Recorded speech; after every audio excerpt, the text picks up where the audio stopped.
Well, welcome again all, and I'm sure there's at least some of you who are wondering, what is this going to be about? So I thank you, all of you, for taking that leap of faith to come here and find out.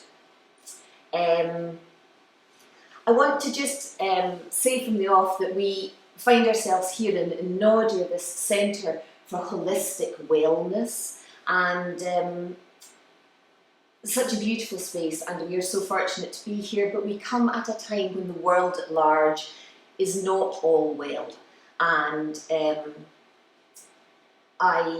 so I'm doing this as my part, as part of a fundraiser to help Ukrainians who found themselves in our community. And I should say also that I do believe all our well-being depends on our ability to recognise our commonality, our interconnections. And this is the central premise of this presentation actually, is the interconnections and commonality between two of my disciplines, which is music and tarot.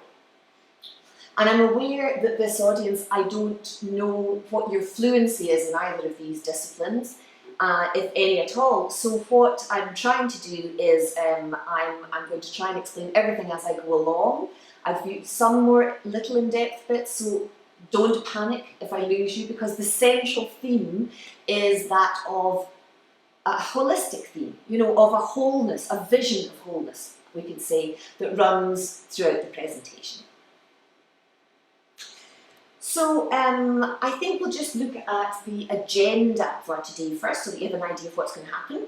I'm going to play and talk for just about an hour, and if there's any questions and answers, we can do that afterwards, probably informally is best, so that nobody feels they're on the spot. But if anyone wants to say anything, please do shout out. You're under no obligation to do one way or the other. My introduction will be, I've already introduced my cello by playing, which I think is its best voice to put forward. I want to introduce, the music you heard, by the way, was Massine meditation. And I also want to briefly, very briefly, just introduce what the tarot deck is. And then a third concept, that is that of the hero's journey, which flows throughout this presentation. I'll then take a look at issues of time, questions and ideas about time, and how time features in music and in tarot. We'll then look at numbers and their role in understanding these two systems, and then we'll finish off by pulling some of these ideas together and illustrating as much as I can in one piece of music. So, most people know me, I'm Nicola Geddes, most people know me as a musician, and thank you, Joseph, for that lovely introduction, as a cello teacher. But I do also have a tarot practice. Now, this is primarily a practice of self-inquiry, and in that way it's similar to a practice of meditation or mindfulness. I do sometimes read for other people. I have the same sort of approach when I read for other people, that of mindful inquiry into their issues. So, you know, you might be disappointed if you came looking for the lottery numbers, for example. But here we have the Fool, and he is the first of what we call these archetypal figures that form what we call the major cards in the tarot. Now, I don't want you to mistake the fool for an idiot. He embodies not knowing. So that's very different from ignorance. His is a beginner's mind. It's like an open-hearted curiosity. He, like all of you here today, will take that leap of faith to come and go and find out what's going on. And the word ignorance does not mean a lack of knowledge. Like I said, its root is the same as the verb to ignore. And mindful tarot counsels us to ignore nothing. I think when we combine a mindfulness practice with tarot, we have a powerful tool. It can open our hearts to just seeing our lives and our worlds more holistically. So, this is my oldest tarot deck. I've had it for many years. It's scattered across my kitchen table in this photograph. And this is called the Rider-Waite-Smith deck. It's a very common rendition of tarot. The tarot deck has got 78 cards in it. And we have, like I said, these major cards, which are like the Fool we started with there. They're archetypal visions, mostly figures. And they're numbered from 0, the Fool, to 21, the World. Then on top of that we have 56 minor cards, which are very like playing cards, ace to 10 in 4 different suits, plus 4 rather than 3 court cards. So basically a deck of 78 cards. Any of these details that you forget, don't panic, there will not be a test at the end. But this is important though. Contrary to popular belief, there's no good cards and bad cards. It's always in the movies they pull a card, you know, and it's like the worst thing. You know, this is not an accurate rendition of tarot. It's not what I feel tarot is. I think every card depicts a human trait, a human situation. It depicts all of us. And every one of those 78 cards, I feel, is in every single one of us. So, I use tarot to reflect, to literally create a mirror. And it helps me to step back and get a better view of situations. Now, this broad vision often reveals patterns and cycles. So this slide is from a concept from the American writer Joseph Campbell. It may be familiar to you. It's the concept of the hero's journey. I'm not going to go into it in great depth, but I'm going to do a hero's journey light for you, which is basically we start at the home base. Okay, we start at home. We feel a call to adventure, which brings us out of our known world and into the unknown world, into stranger situations. We face challenges and grow and change, and we return home. Now, Joseph Campbell thought that this pattern, all our storytelling, was based on this. He called it the monomyth as well, he amongst others. This one thing that all our stories are based on. And in the world of tarot, many understand the archetypal cards as the major in this pattern. It's also called the Fool's Journey, where we start where we know nothing, we experience things, we learn, we grow and change. So we move to knowing, experiencing, to understanding, to really beginning to feel that we understand that we know nothing after all. So we come this cyclical journey.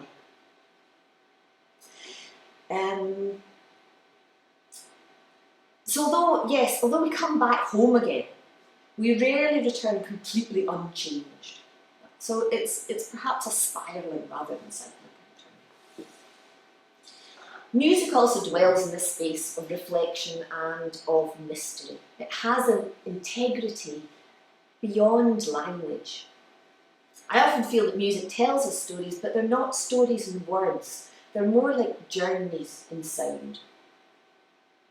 Music can, to borrow the words from Scottish poet Norman MacCaig, pick me up and carry me off, half child, half prisoner. So, today, I want to discuss how music and its structure and how meaning comes through music is akin to tarot and its structure and how meaning emerges from the tarot, and how both of these disciplines help me to recognise and realise wholeness. So let's take that leap of faith and dive in, and we'll start by going through time.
Music from 300 years ago that we experienced in less than 3 minutes. It was Bach's Saraband from the first cello suite. And when I'm teaching, I often suggest to students that they imagine learning music this old as a form of time travel. And I'm only partly joking when I say this, if at all. In some ways, music that's this old and yet so evocative, so expansive, to me feels current and relevant. It reminds us of a shared human experience throughout the ages and connects us outwards to energies beyond ourselves in our brief time span. So this card is the Hermit. He is also one of the archetypal major cards, but this is from a different deck. This is one of the oldest, in fact probably the oldest images of tarot that we have, from a deck of the mid-15th century. And the Hermit here is depicted as old Father Time. So he holds and contemplates this hourglass in his hand, if you can see it there. So the Hermit is always a deep thinker. He wonders about the great mysteries of our time, and this is the mystery of all time, literally. Now, at the centre of what music is, and at the centre of what tarot is our understanding of time, which we perceive as linear, in ways that we, but in some ways I feel that we experience it as a full circle. And by that I mean we experience movement that brings us back round to where we started from. While events may seem disparate and fragmented, we come to know the whole by moving through time. I could equate this to moving in our physical world. If we journey from point A to point B, we could feel like it's a line, but if we keep going, our world is round and we would return to our starting place.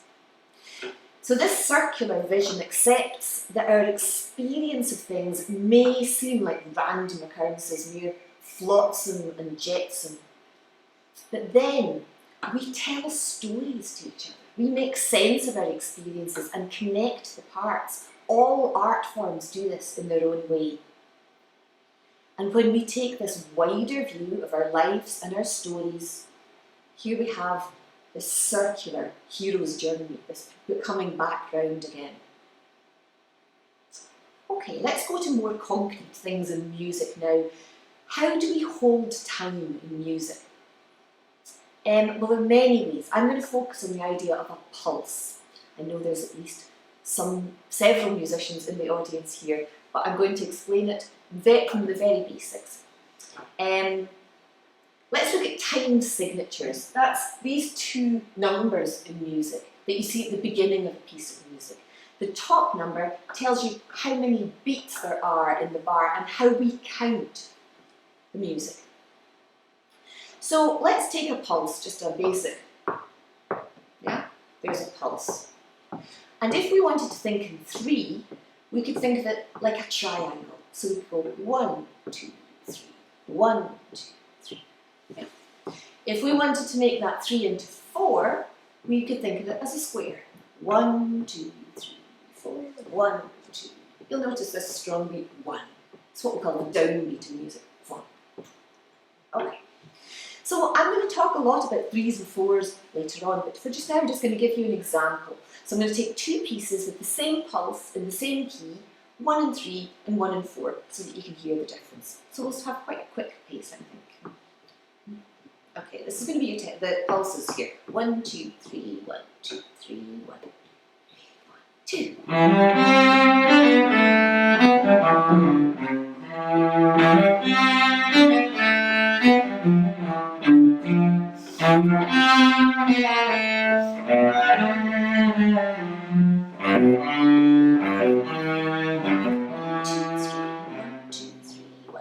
Yeah, it's a waltz, always in 3. Let's take that same quick pulse, same key, C major, but now we're going to play Beethoven's, or an excerpt from Beethoven's 9th Symphony, the Ode to Joy. 1, 2, 3, 4, 1, 2.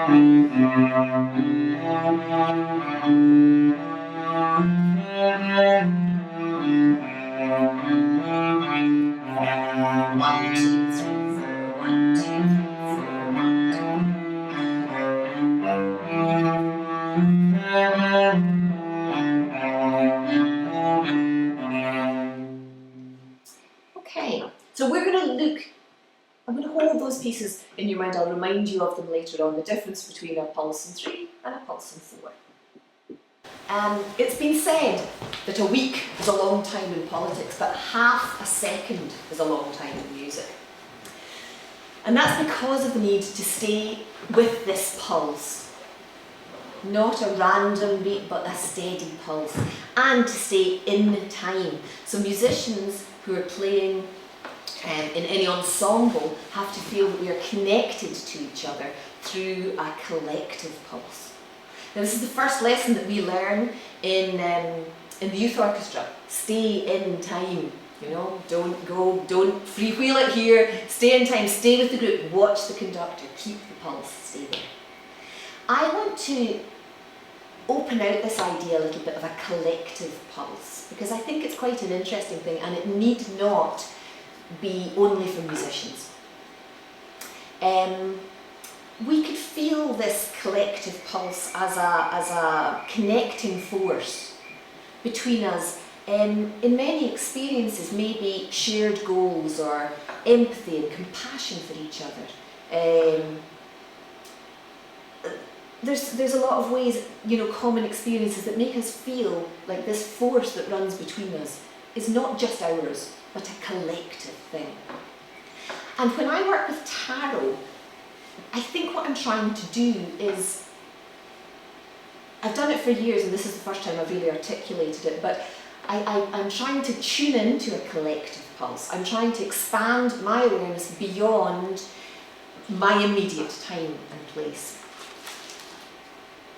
Now most modern tarot workers really aren't too keen on the idea of being fortune tellers, you know.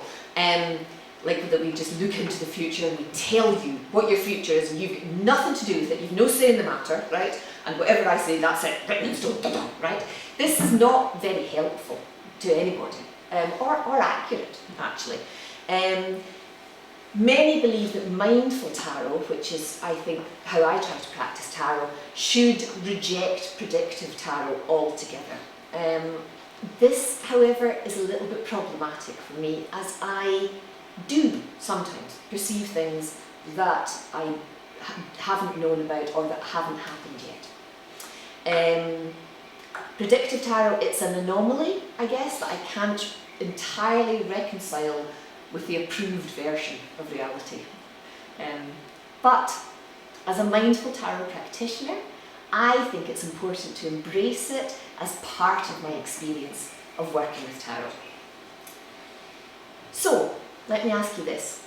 Is it possible that when we open our awareness to a collective pulse, we could find that time actually behaves rather differently?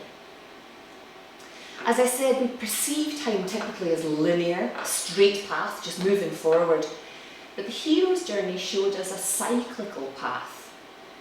And as for our fortune, the tarot shows us a wheel. So the first slide on the far side is a re-rendering of an older deck, the 17th century deck this time. You can see the three figures that depicts fortune as something that is in continual cycle. One boy coming up says, I will reign. The one at the top, I reign. And the one that falls, I have reigned. So there's this past, present, future, and continual cycle. It's also, this is the Rider-Waite-Smith, this is from the deck that I'm using mostly to refer to here. And I want you to notice also that this is number 10, because 10s are going to be important in our journey today as well, as a turning point, as that halfway point in the major cards where things turn. So I believe that the idea that time may not be entirely linear is not new.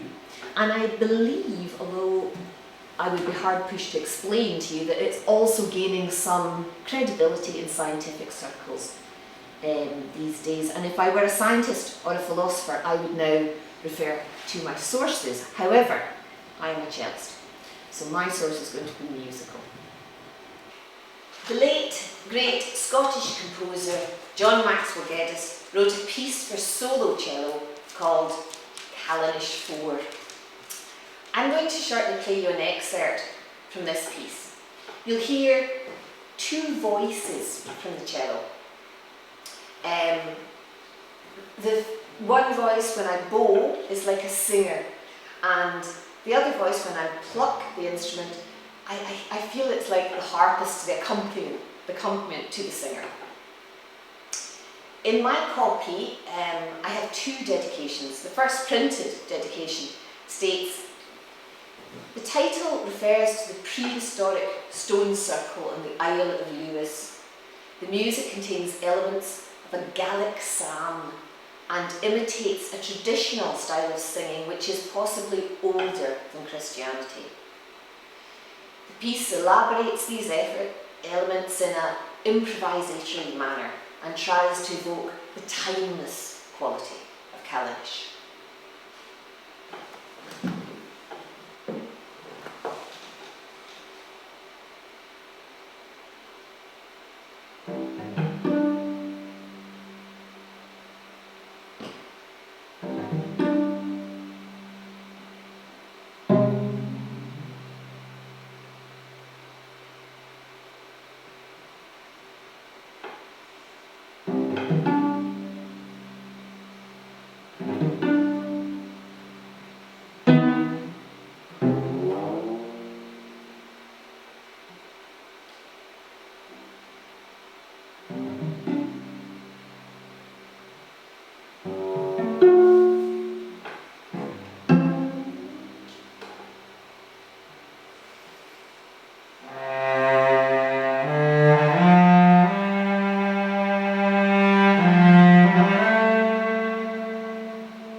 So you can hear that the piece doesn't have that structural pulse that's much more common in music.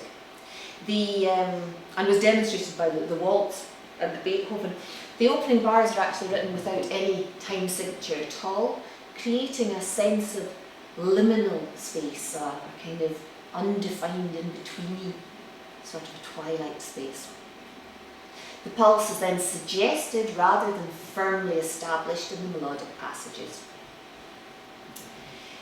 The second dedication in my copy of Kalanish wishes me a happy, long-gone birthday and finishes with the words, "We both tried to capture a little of the magic. Love, Dad."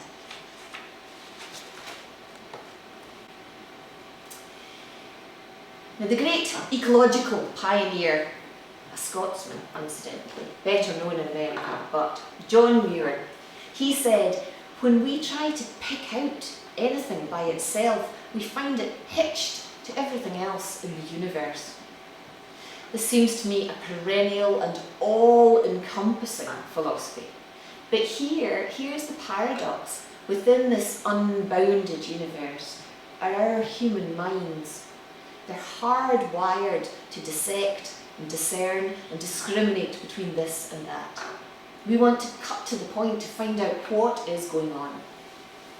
And that is valid as well, because to truly know any discipline, we must investigate. However, this comes with a caveat. Like all living things, all things with a pulse, music is more than the sum of its parts. By dissecting the parts, we can risk losing the whole. And similarly, people learning tarot struggle with 78 cards by trying to remember many disparate meanings for cards without seeing a holistic system. So how do we make sense of the parts and the whole at the same time? I think numbering is one way that we can bring the sword of intellect to both tarot and music and still see a holistic picture. We spoke about the cards earlier, the archetypal figures of the major cards, and they're numbered from 0 right through to 21. Now the minor cards of ace through to 10 in each suit, the numbers connect with each other. Like, for example, the 5 of wands has similar qualities to the 5 of swords, and as with all the 5s. And these numbers go through into the major cards. There's a 5-ness about them, right? So, for example, 5s, I think, are to do with hierarchies, power, right? Now, so we see in the 5s, this goes right through into the 5 being the high priest and the 5 being the devil. So this carries on. So what you see here is what I call decades. You have the first card running to number 10 and the 11th card to number 20. I've taken out the fool in the world, and I'm going to tell you why in a minute. But here you can see, I don't expect you to understand these connections, but just so that you understand, my approach to numbers governs all the minor cards and goes through the major cards as well. Each of these themes, yes, it's repeated in different aspects at different levels. So taking out these 2 cards was not an arbitrary decision to make it fit into my theory here. What I have done is these 2 both encompass the circular nature of the journey. So the Fool is 0, of course, which in itself is a circle. And the World, well, that's a round thing if ever there were one. And the World figure is, if she's portrayed as such, is almost always enclosed in another circle. Now music doesn't really work in decades, more in octaves. Octo, of course, meaning 8. So let's start with a major scale. Okay, so say we do a G major. We can call these notes lots of things. We can call them their letter names. In music we name notes from A to G. When we get to G we go back to A again. So I have G, A, B, C, D, E, F sharp, G.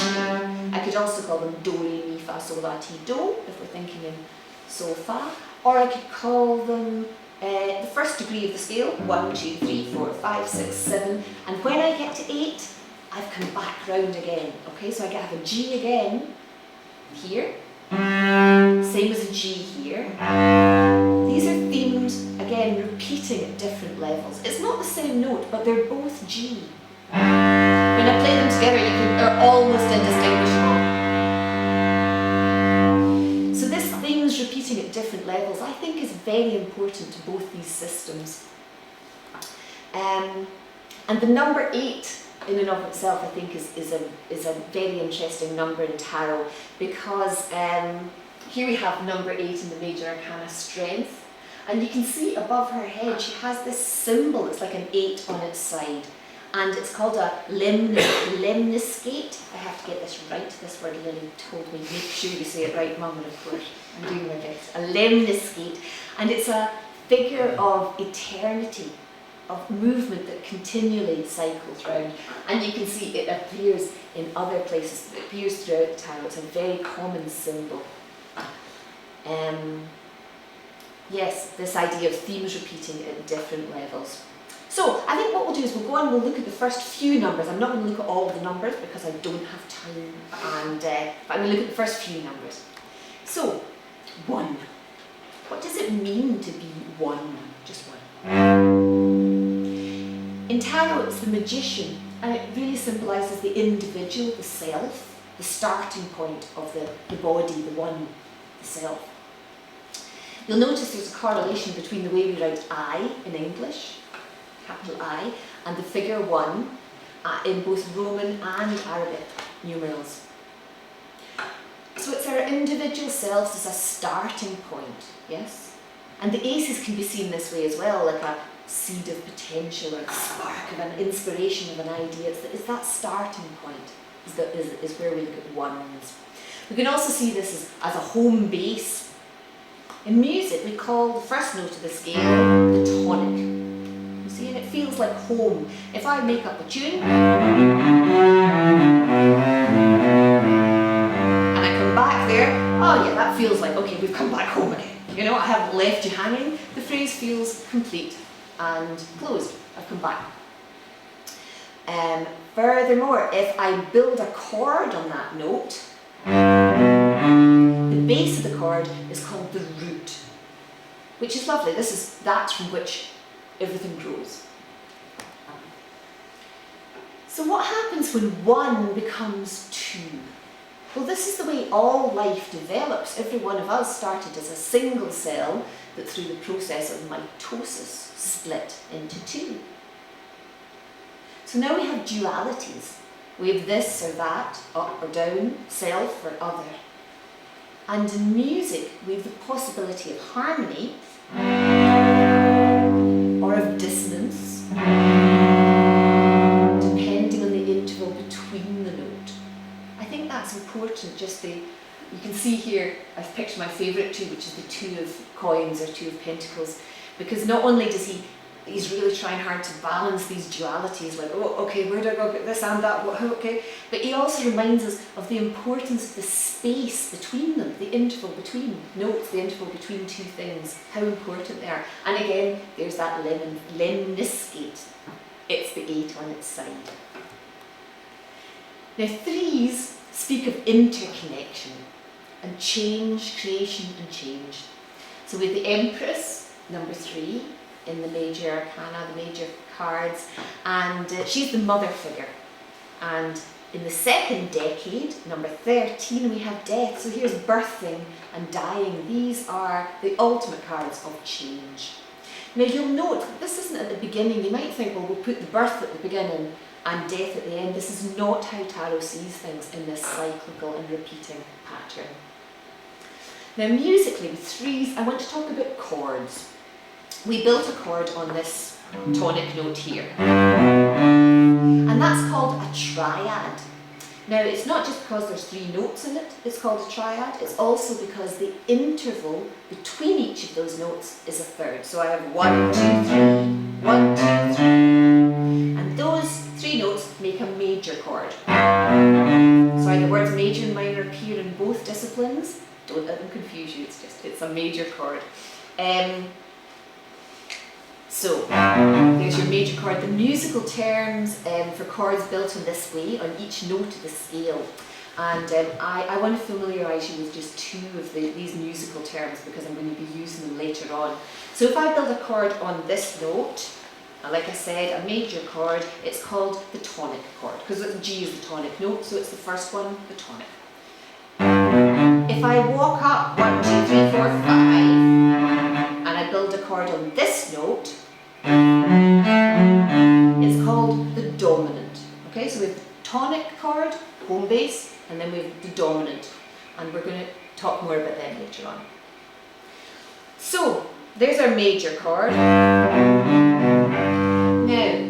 it's kind of home bass. It feels familiar, feels secure, nothing too challenging there.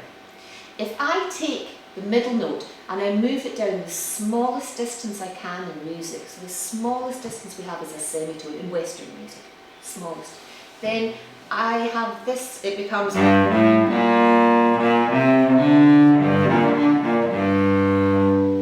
colour completely changes. So it's a tiny, tiny change but makes a big difference to the feel of the chord. It's now become a minor chord. If I change the next interval, there's a minor third, if I make another one, so I have 2 minor thirds now, the chord becomes what I call diminished. And it feels, again, completely different. So you hear these chords, these diminished chords, imagine on the piano, all built up. You hear them when, in movies, for example, when you don't know what's going to happen next, like the tension is building and you don't know which way, what's behind the dark door, diminished chords will come crashing in or even tinkling in, you know, to make them even scarier. They don't have to be scary, but they've got uncertainty, I think, built into them. This is how basic chord theory works. We can add extra notes into these chords, or we can voice the notes differently in other octaves. For example, let's go back to our G major. There's a G, B and D. I can do G and D and I can put the B up here. Still a G major chord. I can put it up here. The high G. These are all G major chords. I work in schools and often they have a tannoy system. Now when they want to make an announcement, it's often preceded by the notes of a major triad. So, can you all settle down please and listen? What, right here, you know? It's okay, nothing scary is going to happen there. I just wonder if they change that chord to diminished, how would you feel? Totally different. You just don't, we might not feel so secure about what was coming next. Okay, let's go back to numbers.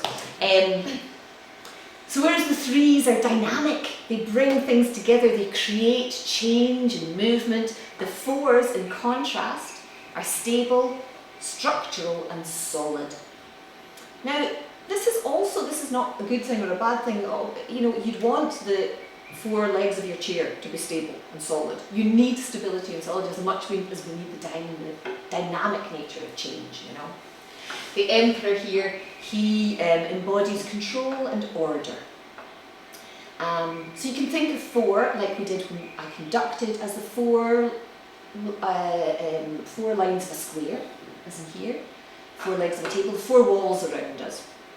Now let's just recap into those time signatures that we talked about here actually, because if you remember the waltzing 3, yes, and the stepping 4, the more stately. So maybe is there another slide here?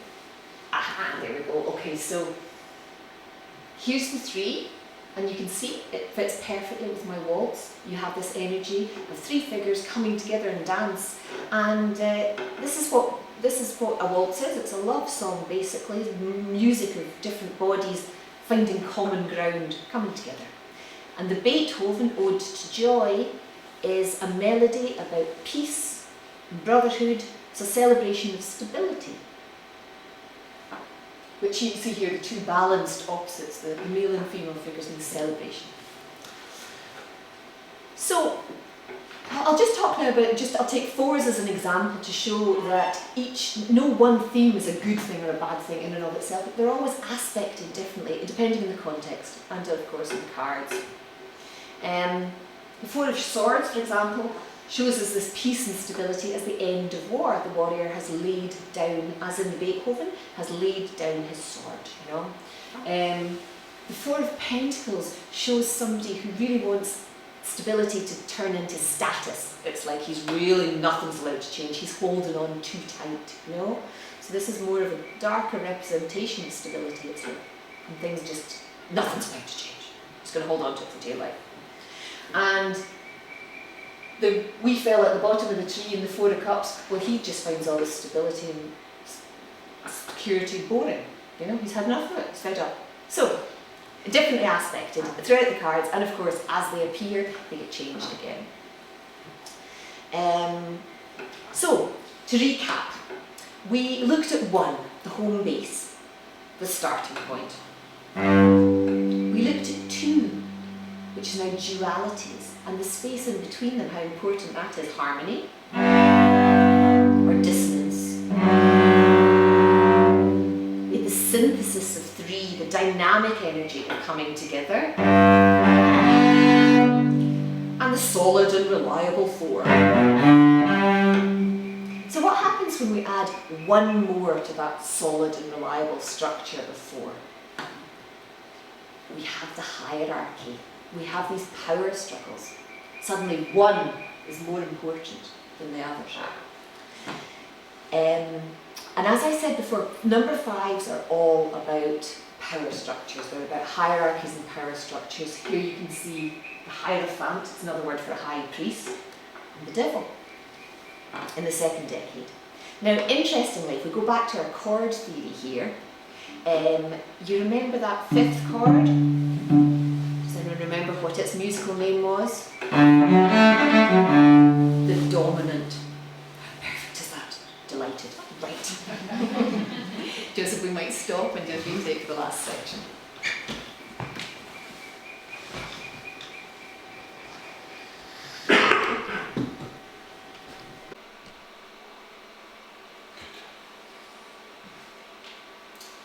So, in this last section of our discussion this evening, I want to illustrate some of these concepts of number and form in one piece of music. I've chosen one of the most famous pieces in our repertoire, Bach's Prelude to Suite 1. And even if the title doesn't sound familiar to you, you may well recognise it from the first few notes that I play. When asked why it's played so often, the great cellist Yo-Yo Ma replied, because it contains the infinitude of what we have in the natural world. So this piece could be seen as a story in sound, a hero's journey indeed. The journey, as I hear it in this piece, is from the home key of G to the dominant key of D and back again. So we begin in G major, but little by little we feel compelled to leave. And by the end of the first page, we're moving into the dominant key of D major. And we spend the whole of the second page trying to get back home again to G. So I don't think that you need to be a musician to see that these 4 bars that open this piece are built on a sense of fourness. 4 symmetrical bars, 16 semiquavers, the notes are semiquavers in each one. And the first 8 are balanced and reflected by the second 8. So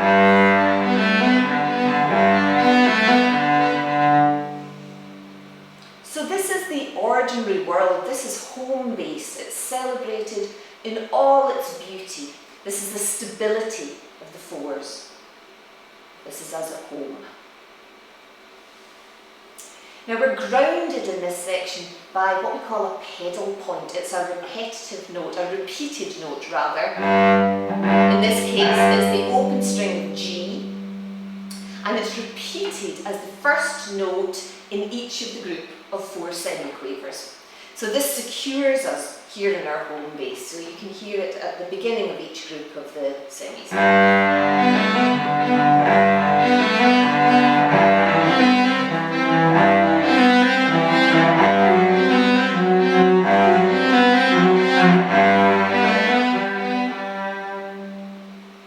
So stable, balanced, this may be, but it's not static.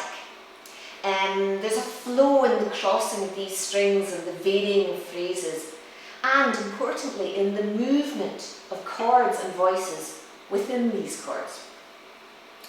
So the second bar opens out the first bar. It just takes, so the first bar is these 3 notes, but the second bar, the notes on my upper strings just move 1 step up. So we're just moving 1 step away, just a little step away from that ground home base.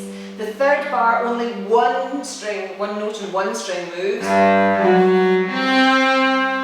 A little bit further and further each time. So these steps that we take away from home bring us closer to the dynamic energy of D major. I think that the call to adventure here, it isn't so much sounded as gradually realised. We have a first kind of flirt with D major, which brings us quickly to an A major 7 chord. Now, I'll play you it first. It's here. Now, this is what we call a secondary dominant. You'll remember that the 5th note of the scale is the dominant.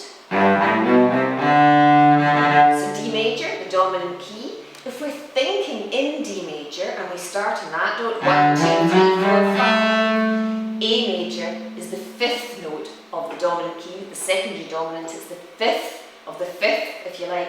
Now, that's a lot of 5s, and it's at that point I think that we begin to feel, as Dorothy might say, that we're not in Kansas anymore. From here, the path begins to get a little bit darker.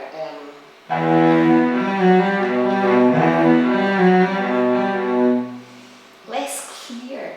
There's the pattern of the opening theme moved down into the lower octave of the cello, the lower register, my lowest strings, and it's put into the minor key. So it's it just makes the thing feel a little bit darker, less certain, less open. And Bach also introduces our mysterious friend here, the diminished chord, in this, in here, in this pattern.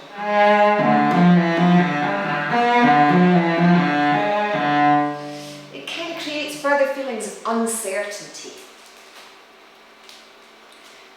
We find ourselves returning to the open string ground bass in bars 16 to 18 in a similar chord pattern and sequence to the opening bars, but descending, culminating in a long descending scale from the top string down to some of the lowest notes in the instrument. It's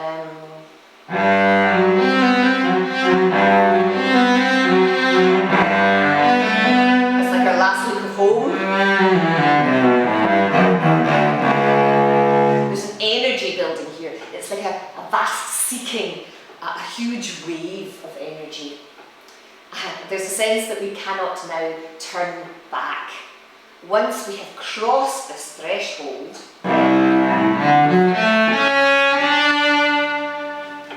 this is the only long note in the piece, D. It makes us feel that we've arrived into D major on the crest of a wave. But that wheel of fortune keeps turning. I have the next slide here now.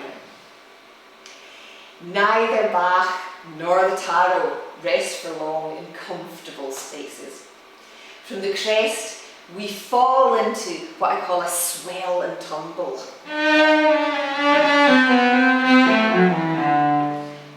This is a kind of chromatic section. There's lots of rolling patterns.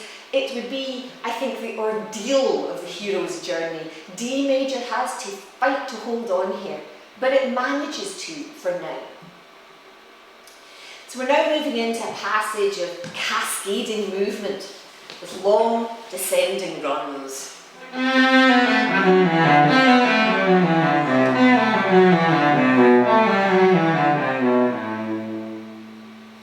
And that brings us into a passage where the melody is interspersed with another repeated note, another what we call pedal point. This time it's an open A string and it's repeated on every second note.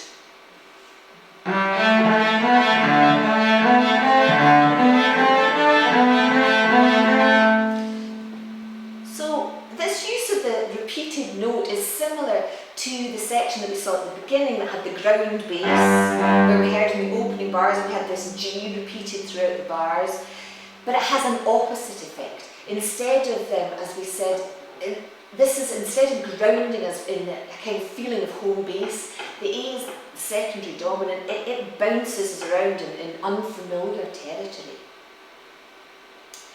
But we managed to navigate the road back to a D, a dominant pedal point, over which we have notes that ascend chromatically. That's semitone by semitone, the very smallest movement we can do.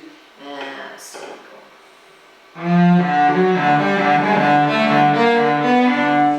Our return is now inevitable. We do return, move semitone by semitone towards home.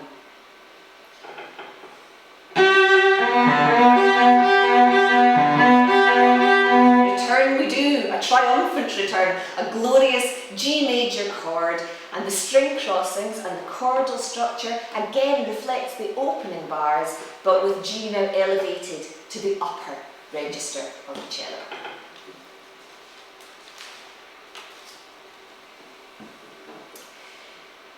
So before we hear the piece in full, I'd like to finish by reviewing our exploration and leave you with some final thoughts, and then we'll let Bach have the last word.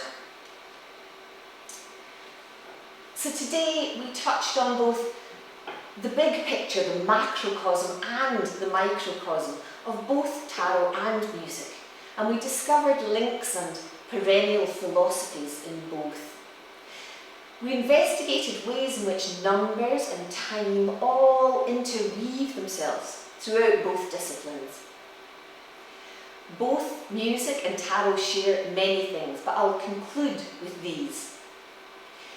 Firstly, both disciplines are holistic systems that are comprised of interdependent parts. And these parts create something beyond the sum of their parts.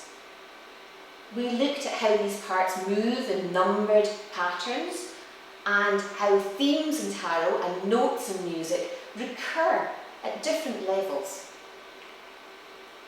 Secondly, I think central to both our understanding of time and of the movement of time, how the movement of time in the cards and in music can all tend towards the circular. It might be more accurate to say as themes and notes broaden out and appear in different aspects that the movement could even be seen as spiralling. Finally, I see both music and tarot as depictions and reflections of my world. They're like cyclical maps, all inclusive and illustrating the true and connected nature of all things. I've used tarot cards since I was in my late teens, and I've been playing the cello for even longer. While music has always been I've always been kind of more openly, publicly known for my music and for the most part celebrated. But I was pretty much in the tarot closet until about a dozen years ago, when I began to feel that that needed to change. Tarot Nikki and Cello Nikki are the same person, and I sensed that there were links and connections between these two worlds. Kira and Joseph here in Nadir kindly offered me a space to read for clients and teach in small groups. It seems fitting then that I am back here in this centre for holistic health, realising and sharing these connections. Which brings me to my invitation. I believe life feels more enriched when the different parts of ourselves realise our commonality. As an exercise in holistic well-being, I invite you all to investigate your own lives and see if there's any parts that appear disparate and disconnected. And if so, sit with them, gather them round the table, make every part of yourself feel welcome. And see if there isn't some common language after all. The American spiritual teacher Gangaji said that the end of ignorance is the gold of self-realisation. And she continues, your willingness to be true to who you are is your willingness to see yourself everywhere and in everything. So for a truly holistic approach to mindful awareness, let's expand our acceptance and awareness and welcome beyond ourselves. As you know, this evening is in aid of the citizens of Ukraine who find themselves refugees and have been uprooted in the most traumatic situations imaginable. Many are now putting their lives back together as best they can in our local community. In the Turini National School, there are 16 children. There's only 60 children in the whole school, and 16, more than a quarter of them, are Ukrainian refugees.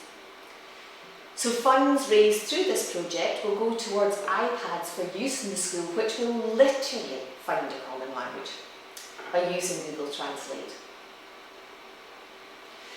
We enjoy such privilege and such good fortune to be here in the beauty and the safety and the wonder of Nadir, to gather together and support one another and enjoy music and speak freely of ideas that fascinate us. So I would urge you to please do all you can to support this cause. So when I told people of my plan to study the links between tarot and music, I got one of two responses. Either enthusiasm, ooh, that sounds cool, or bewilderment. Really? Are there any connections? Are there any links? So my goal this evening was not to convince you of any point or convert you into cello playing tarot readers. My aim was only to question and investigate underlying ideas and principles that form my understanding of these two disciplines. And I do this as a way of bridging what could appear to be very separate worlds. It could be entirely possible that any discipline or experience in which we immerse our whole selves can create a pathway to something beyond our limited understanding. So some may call this God, the divine, or the universe. I just call it magic.